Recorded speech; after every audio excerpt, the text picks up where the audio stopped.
Hello दोस्तों, JS biology classes में आपका पुनः हार्दिक स्वागत है। इससे पहले मैंने वीडियो बनाई थी, वीडियो फर्स्ट, जिसका टॉपिक था लिविंग बींग्स का क्लासिफिकेशन, जीवों का वर्गीकरण। आई होप वो वीडियो आपने देखी होगी। यदि वो वीडियो ना भी देखी है तो आप उसे दोबारा देखें। आशा करता हूँ कि वो समझ में आएगी और उस वीडियो में लिविंग बींग्स के क्लासिफिकेशंस के कुछ नियम या उनके बारे में बारीकी से समझाया गया। आप दोबारा उसे देख सकते हैं, देख लीजिए। अब जो वीडियो मैंने पहली बनाई थी, उस वीडियो में क्लासिफिकेशन संबंधित क्या क्या बताया था कि ऑर्डर इन बायोडाइवर्सिटी, बायोडाइवर्सिटी क्या है, उस बायोडाइवर्सिटी में क्या क्रमबद्धता है, उसके बारे में हमने बाद में बताया था कि क्लासिफिकेशन क्या है। उसके बाद बताया था कि नोमेनक्लेचर क्या है, नामकरण हम कैसे करते हैं। क्लासिफिकेशन के बाद नोमेनक्लेचर किया जाता है। नोमेनक्लेचर में बताया था मैंने कि किसी भी लिविंग बींग्स का हम साइंटिफिक नाम देते हैं, लिविंग बींग्स को। उसके बाद हमने कुछ क्लासिफिकेशन के बारे में अन्य बात बताई थी। बाइनोमियल मेथड बताया था, लिविंग बींग्स का द्विनाम पद्धति बताई थी। साथ में ट्राइनोमियल मेथड के बारे में बताया था कि किसी लिविंग बींग्स के 3 नाम भी होते हैं। अब ये सेकंड पार्ट है लिविंग बींग्स के क्लासिफिकेशन का, ये सेकंड वीडियो है। आप लोग इस वीडियो को ध्यानपूर्वक देखें। पहली वीडियो जिन लोगों ने नहीं देखी, हो सकता थोड़ा उनके लिए मुश्किल हो, लेकिन ऐसी बात भी नहीं है। सिंपल लैंग्वेज का यूज किया गया है। ये भी वीडियो आपके पसंद आएगी, लेकिन फिर भी आप बेहतर ये होगा कि इससे पहले की वीडियो एपिसोड या पार्ट 1 अवश्य देखें। तो स्टार्ट करते हैं आज का part 2, classification of living beings. जैसे कि दोस्तों आप देख पा रहे हैं, इंटरनेशनल रूल्स ऑफ नोमेनक्लेचर, नामकरण के अंतर्राष्ट्रीय नियम।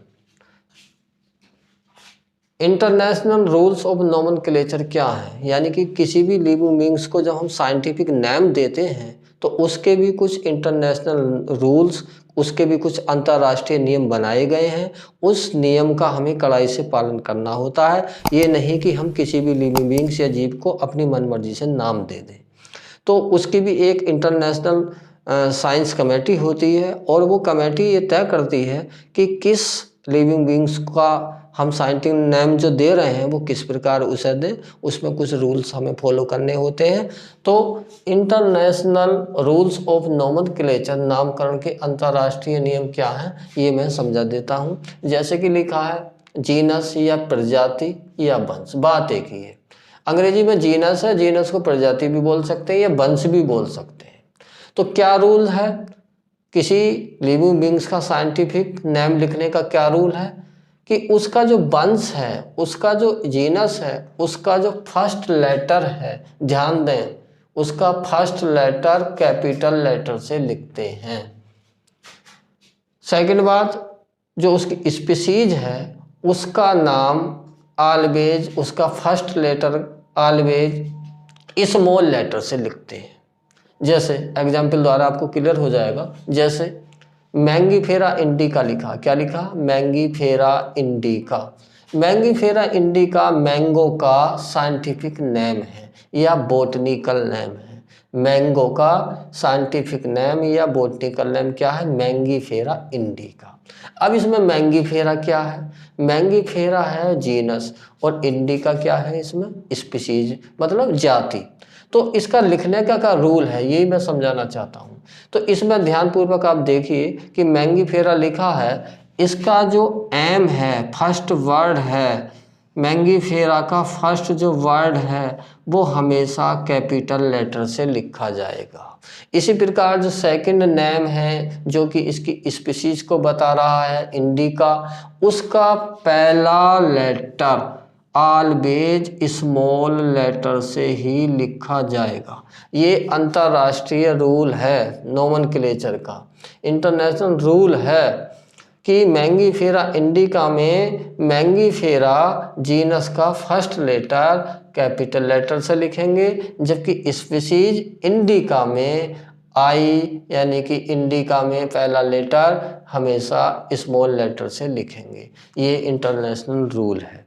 अब बात आती है taxa, group, categories, units of classification, यानी कि वर्गीकरण के ग्रुप, कैटेगरी, इकाई।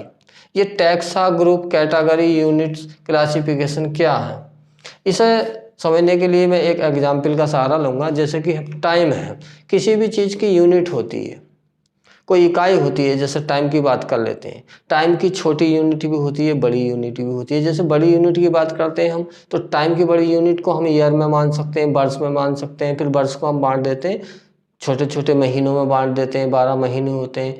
मंथ को फिर हम वीक में, सप्ताह में बांट देते हैं। उसके बाद घंटों में बांट देते हैं, घंटे के बाद मिनट्स में बांट देते हैं। उसके बाद सबसे छोटी यूनिट्स उसकी आ जाती है सेकंड।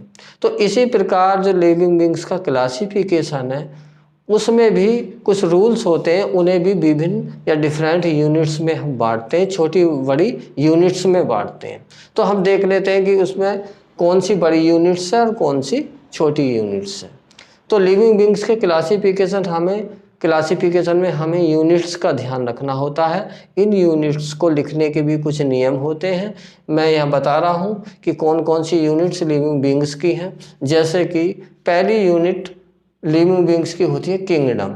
अब हम बात करते हैं किंगडम की। लिविंग बींग्स के 2 किंगडम होते हैं, प्लांट और एनिमल। तो हम यहाँ एक की बात करेंगे, चाहे प्लांट मान लो चाहे एनिमल मान लो। चलो प्लांट के मान लेते हैं। तो जितने भी वर्ल्ड में, संसार में लिविंग बींग्स हैं, उनके 2 किंगडम हैं, एक प्लांट किंगडम, दूसरा एनिमल किंगडम। प्लांट किंगडम की बात करते हैं। तो पहली यूनिट क्लासिफिकेशन की क्या हुई, किंगडम।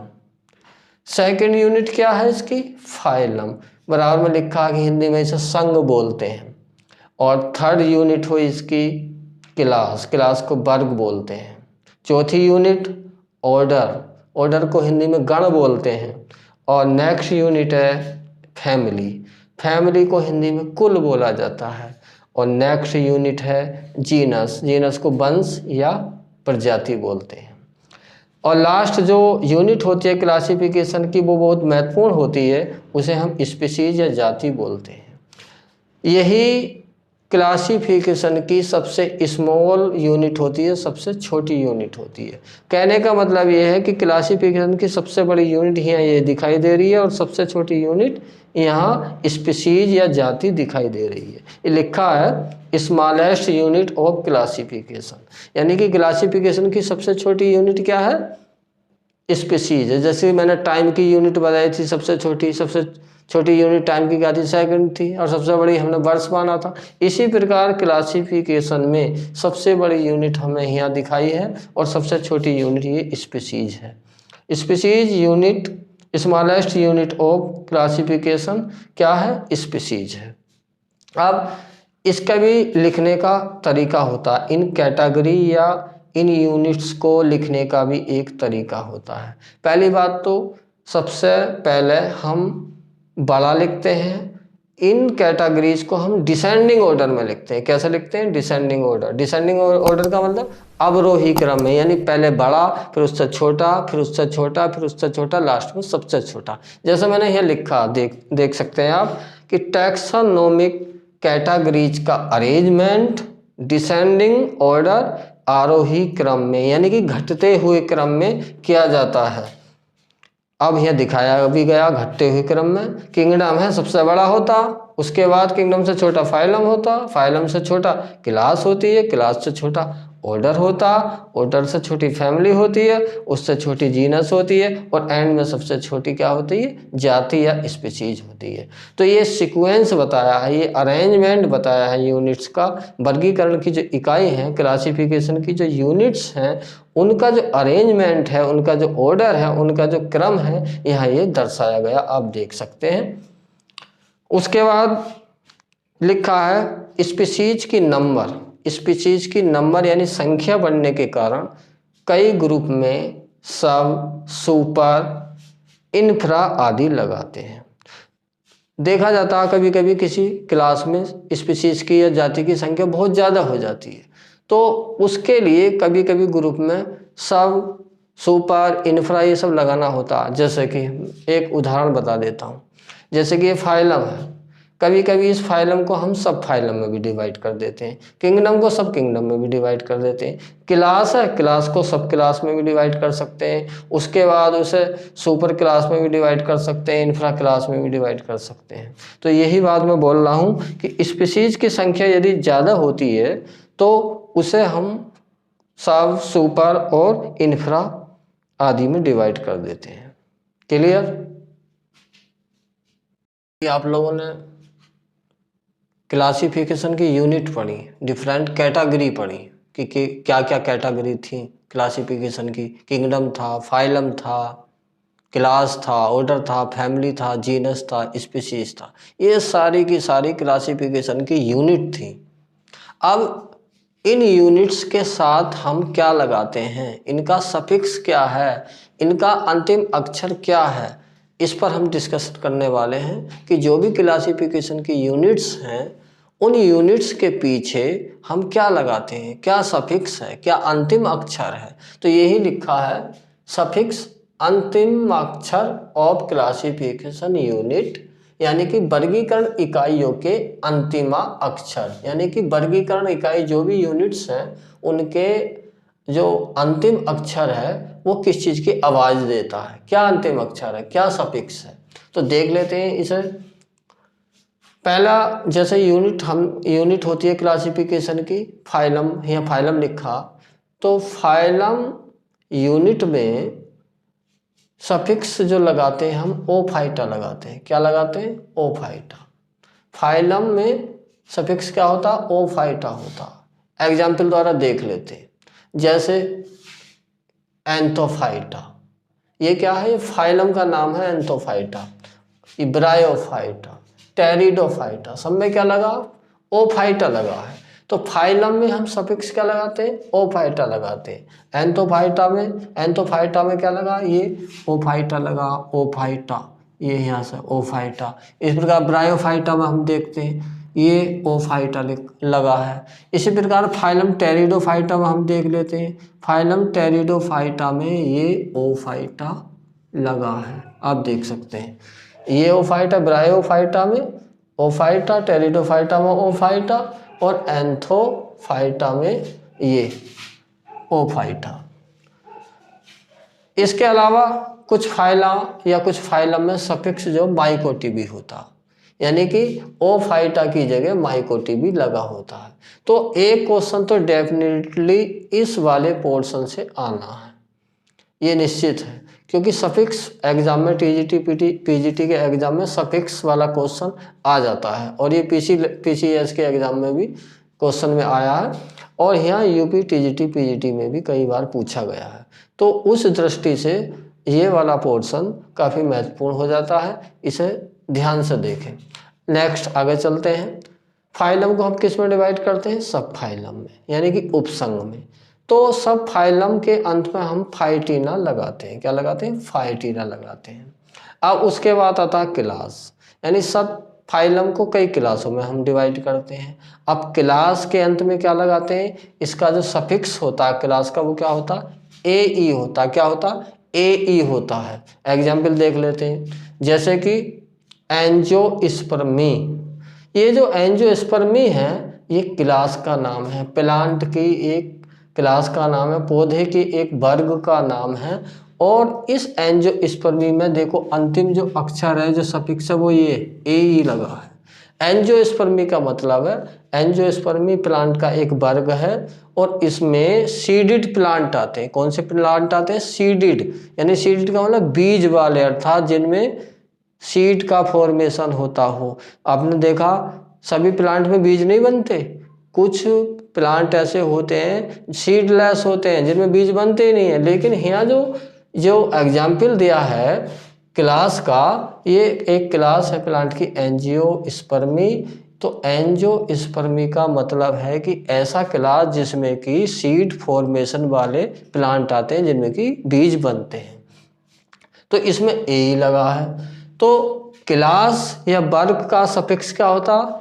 ए होता है। ए नहीं होता तो दूसरा होता ओप्सिडा, या तो ए होगा या ओप्सिडा होगा। अब ओप्सिडा का कैसे होगा एग्जाम्पल देख लेते हैं, जैसे कि ब्रायोफाइटा। क्या है ये ब्रायोफाइटा? फाइलम है, ये लिखा था ब्रायोफाइटा। ये क्या फाइलम है? ब्रायोफाइटा। इस ब्रायोफाइटा फाइलम को हमने डिवाइड कर दिया है किस में? क्लास में। इसकी 3 क्लास है। ब्रायोफाइटा फाइलम को डिवाइड किया गया 3 क्लास में, और क्लास के एंड में मैंने बताया था या तो ए लगेगा या ओप्सिडा लगेगा। तो देख लेते हैं, ये लिखा है हेपेटिकोप्सिडा। क्या लिखा है? हेपेटिकोप्सिडा। तो यहाँ ओप्सिडा लगा है। ये क्लास के एंड में, क्लास के एंड का सफिक्स जो है क्या है? ओप्सिडा है। इसी प्रकार ब्रायोफाइटा का नेक्स्ट जो क्लास है वो है एंथोसिरेटोप्सिडा। एंथोसिरेटोप्सिडा। ओप्सिडा देखो ये लगा, ये ओप्सिडा लगा। इसी प्रकार थर्ड जो क्लास है ब्रायोफाइटा की वो है ब्रायोप्सिडा। क्या है? ब्रायोप्सिडा। तो ब्रायोप्सिडा में देखो यहाँ ओप्सिडा लगा है। इस प्रकार हम कह सकते हैं कि क्लास का जो सफिक्स होता है वो ए ही होता है या ओप्सिडा होता है। ये बात आपको ध्यान रखनी है, क्लास का सफिक्स ए ही होता है या ओप्सिडा होता है। निश्चित ये परीक्षा में आता है। नेक्स्ट बात करते हैं ऑर्डर की, गढ़ की। तो क्लास को बहुत सारे ऑर्डर में डिवाइड करते हैं, बहुत सारे वर्ग में डिवाइड किया गया। इसका जो सफिक्स होता है किसका? ऑर्डर का, इसमें एल्स लगाते हैं। क्या लगाते हैं? एल्स। ऑर्डर में जो सफिक्स लगाते हैं एल्स लगाते हैं। अब एग्जाम्पल के द्वारा समझ लेते हैं हम। एक फाइलम है टेरिडोफाइटा। कौन सा फाइलम? टेरिडोफाइटा। ऊपर भी लिखा देखो टेरिडोफाइटा। टेरिडोफाइटा भी एक प्लांट का एक फाइलम है, और इस फाइलम को बॉटनिकल स्नेक ग्रुप भी कहा जाता है। चलिए ये बात तो आगे की है। टेरिडोफाइटा फाइलम के कुछ ऑर्डर हैं। मैंने यहाँ 2 ऑर्डर दिखाए हैं, पहला ऑर्डर और दूसरा ऑर्डर ये है। तो हमारी बात चल रही थी कि ऑर्डर में सफिक्स क्या लगेगा। तो ये लिखा है लाइकोपोडिएल्स, सिलाजिनेल्स, यानी कि लाइकोपोडिएल्स क्या है? ये ऑर्डर है। तो इसके अंत में क्या लगा हुआ है? ये ए एल्स लगा हुआ है, एल्स लगा हुआ है। यही हमें जानना है। ये ऑर्डर है, किसका ऑर्डर है? टेरिडोफाइटा का। इसी प्रकार दूसरा ऑर्डर टेरिडोफाइटा का क्या है? सिलेजिनेल्स, सिलेजिनेल्स। तो इसमें ए एल्स लगा। ये जो ए एल्स है, एल्स है, ये ऑर्डर में लगा है। तो ऑर्डर के अंत में या ऑर्डर का सफिक्स क्या होता है? एल्स होता है। देख सकते हैं ये एल्स लगा, इसमें एल्स लगा। अब उसके बाद नेक्स्ट यूनिट आती है फैमिली। ऑर्डर के बाद फैमिली आती है। बहुत सारे ऑर्डर को डिवाइड करते हैं हम फैमिली में। तो फैमिली में जो सफिक्स लगा होता है वो लगा होता है ए सी। क्या लगा होता है? ए सी, ए सी ई ए ई। क्या लगा होता है? ए सी। रट लें, फैमिली में ए सी सफिक्स लगा होता। एग्जाम्पल द्वारा हम समझ सकते हैं। देखिए जो फैमिली है, यहाँ कुछ फैमिली के नाम दिए हैं, 3 फैमिली के नाम मैंने दिए हैं। ब्रेसिकेसी। क्या है? ये फैमिली का नाम है ब्रेसिकेसी। अब इस ब्रेसिकेसी में कौन कौन से प्लांट आते हैं आप लोग जानते हैं। सरसों का नाम सुना होगा, सरसों, ब्रेसिका कंपेस्ट्रिस, जिसका बॉटनिकल नाम क्या है? Brassica campestris. सरसों ब्रेसिकेसी फैमिली में ही आती है। इसके अलावा मूली, गाजर वगैरह ये भी ब्रेसिकेसी में ही आती है। तो इस ब्रेसिकेसी में का जो सफिक्स है वो एसी, ये एसी लगा है। क्या लगा? एसी लगा है। इसी प्रकार सेकंड जो फैमिली है उसका एग्जाम्पल हमने यहाँ लिखा है मालबेसी। क्या लिखा है? मालबेसी। ये मालबेसी लिखा है, एसी लगा हुआ है। तो मालबेसी में जो सफिक्स है वो ये एसी है। मालबेसी में गूढ़ल आता है। गूढ़ल आप लोगों ने देखा होगा, गूढ़ल का कितना सुंदर फूल होता है। गूढ़ल मालबेसी फैमिली के अंतर्गत आता है। नेक्स्ट एग्जाम्पल दिया है फैमिली का कुकुरबिटेसी। यहाँ भी देखो कुकुरबिटेसी में ये एसी आ गया, यानी कि एसी फैमिली का सफिक्स है। कुकुरबिटेसी में आप जानते हो खीरा, कद्दू, लौकी, तोरई, ये सब, पम्पकिन, ये सब किस में आते हैं? कुकुरबिटेसी में आते हैं। नेक्स्ट चलते हैं जीनस। अब फैमिली को बहुत सारे जीनस या वंश या उपजाति में डिवाइड कर देते हैं। नेक्स्ट आते हैं स्पीशीज में। ये मैंने बताया था कि स्पीशीज क्लासिफिकेशन की सबसे छोटी यूनिट्स होती है, सबसे लास्ट की यूनिट होती है। और क्या होती है स्पीसीज? स्पीसीज वह होती है जिनके मेंबर में, जिनके सदस्यों में आपस में इंटरब्रीडिंग की कैपेसिटी होती है। इंटरब्रीडिंग के मतलब जनन की क्षमता होती है। कहने का मतलब ये है कि क्या कुत्ता और बिल्ली आपस में जनन कर सकते हैं? क्या कुत्ता बिल्ली आपस में जनन करके कोई जो चीज़ बनाएंगे, क्या वो कुत्ता पैदा होगा? नहीं। कहने का मतलब ये है जनन केवल यानी इंटरब्रीडिंग सेम स्पीसीज के बीच हो सकती है। इसी प्रकार यदि हम कहने लगे कि हाथी और शेर की क्रॉसिंग कराई जाए तो क्या हाथी के बच्चे पैदा हो जाएंगे? नहीं हो सकते ना। इसलिए हमेशा ध्यान रखें, इंटरब्रीडिंग हमेशा सेम स्पीसीज के, सेम जाति के बीच में ही होती है। अब सफिक्स के बाद, अंतिम अक्षर के बाद आता है जो हमने क्लासिफिकेशन की यूनिट्स थी उसमें जो अंतिम अक्षर या सफिक्स लगाया था, उसके बाद नेक्स्ट जो आता है वो आते हैं क्लासिफिकेशन रिलेटेड सब इम्पोर्टेंट टर्म्स, यानी कि क्लासिफिकेशन में वर्गीकरण से संबंधित कुछ महत्वपूर्ण शब्दावली आती है। अब वो कौन कौन से टर्म्स हैं? एग्जाम में एक टर्म्स अवश्य पूछा जाता है कि ये टर्म किसने दिया। जैसे कि पीजीटी या टीजीटी दोनों में आया हुआ क्वेश्चन है कि बायोलॉजी टर्म सबसे पहले किसने दिया।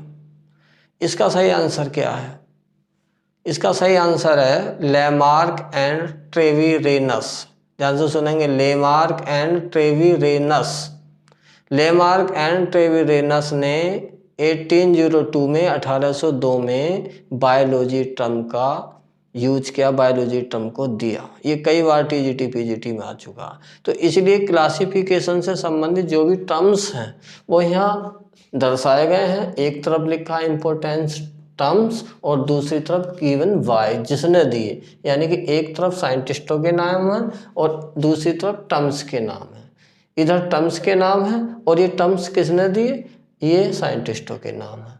तो कुछ टर्म्स क्लासिफिकेशन से रिलेटेड हैं, मैं बताना चाहूँगा कि पहला जो टर्म्स है वो सिस्टेमेटिक्स है। सिस्टेमेटिक्स यानी कि क्लासिफिकेशन, वर्गीकरण। इस टर्म को दिया लीनियस ने। अब आप लोग जानते होंगे लीनियस का पूरा नाम क्या है? Carolus Linnaeus. और कैरोलस लीनियस को क्या कहा जाता है? फादर ऑफ टैक्सोनॉमी या फादर ऑफ क्लासिफिकेशन। वर्गीकरण विज्ञान का पिता किसे कहा जाता है? लीनियस को। नेक्स्ट, न्यू सिस्टेमेटिक्स या बायोसिस्टेमेटिक्स। ये दोनों जो टर्म्स हैं ये भी एग्जाम की दृष्टि से बहुत महत्वपूर्ण है। बायोसिस्टेमेटिक्स और न्यू सिस्टेमेटिक्स, ये जो टर्म्स हैं ये किसने दिया? सर जूलियन हक्सले ने। ये सर जूलियन हक्सले है। हक्सले ने कहा था ना कि the protoplasm is the physical basis of the life. Sir Julian Huxley. Next term है टैक्सोनॉमी। टैक्सोनॉमी टर्म दिया था एपीडी कंडोले ने। किसने दिया था? एपीडी कंडोले ने।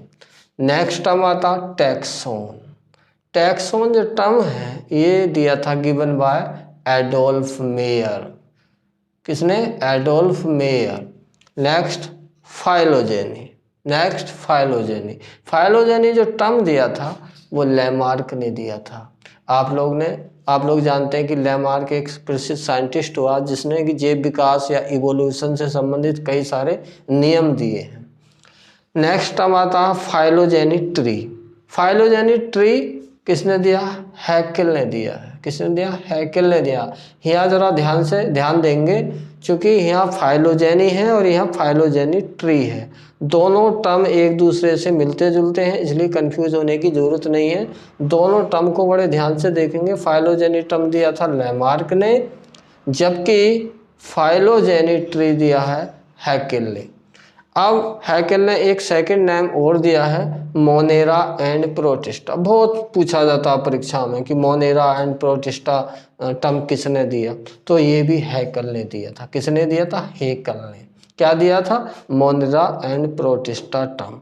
अब ये मोनेरा प्रोटिस्टा क्या है ये भी बता देता हूँ। मोनेरा में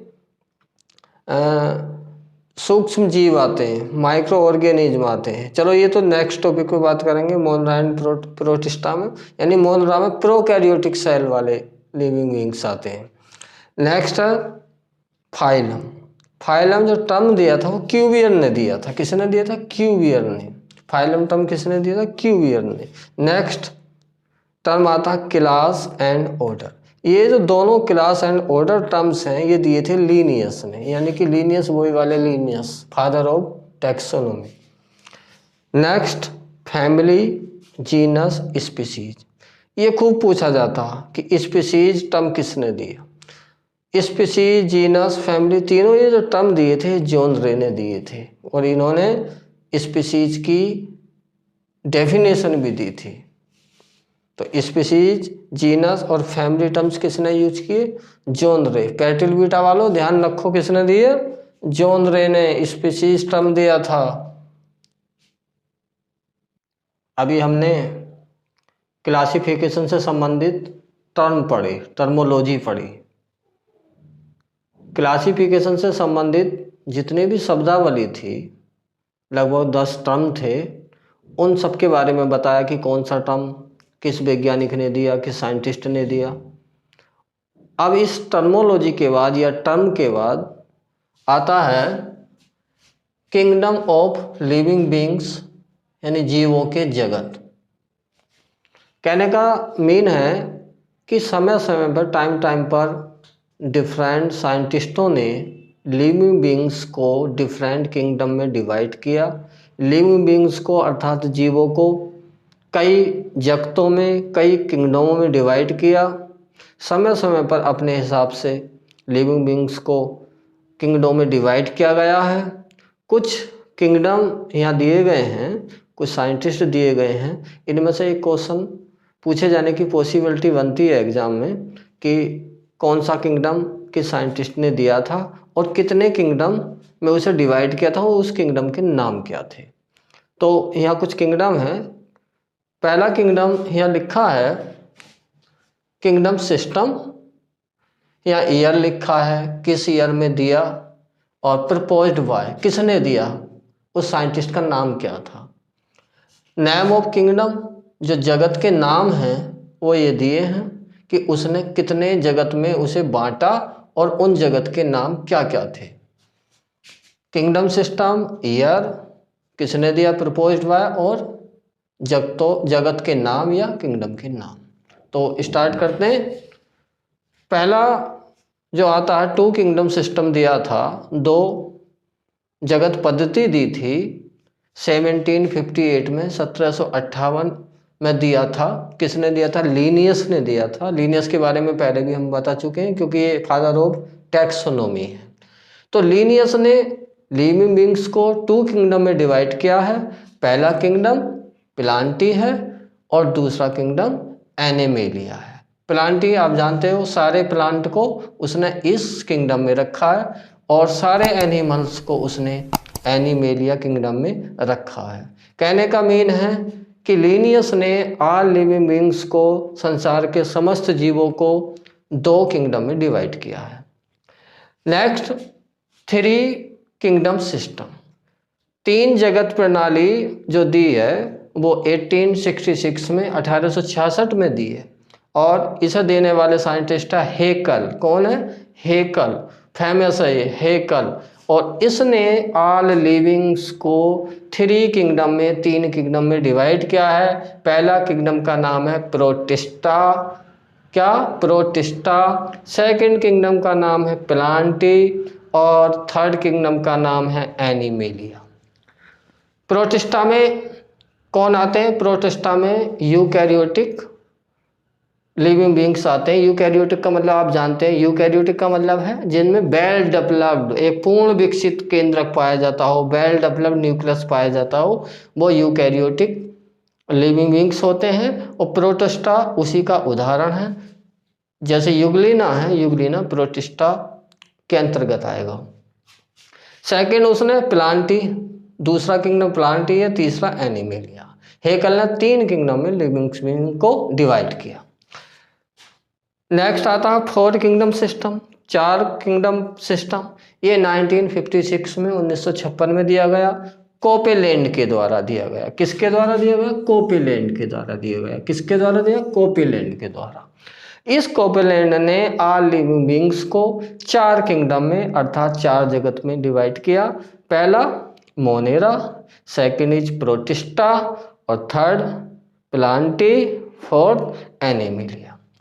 मोनेरा आप जानते हो, मोनेरा में ऐसे लिविंग बींग्स आते हैं जिनमें कि प्रोकैरियोटिक सेल होती है, यानी कि प्रोकैरियोटिक लिविंग बींग्स मोनेरा में आते हैं। प्रोकैरियोटिक आप जानते ही हैं, प्रोकैरियोटिक का मतलब है जिनमें प्राइमरी न्यूक्लियस पाया जाता हो, इंसिपिएंट न्यूक्लियस पाया जाता हो, पुअरली डेवलप्ड न्यूक्लियस पाया जाता हो, अर्ध विकसित केंद्रक पाया जाता हो, भली भांति विकसित केंद्रक नहीं पाया जाता हो, ऐसे केंद्रक को, ऐसी सेल को प्रोकैरियोटिक सेल बोलते हैं। तो मोनेरा में इसी प्रकार की सेल आती है। मोनेरे का उदाहरण है बैक्टीरिया।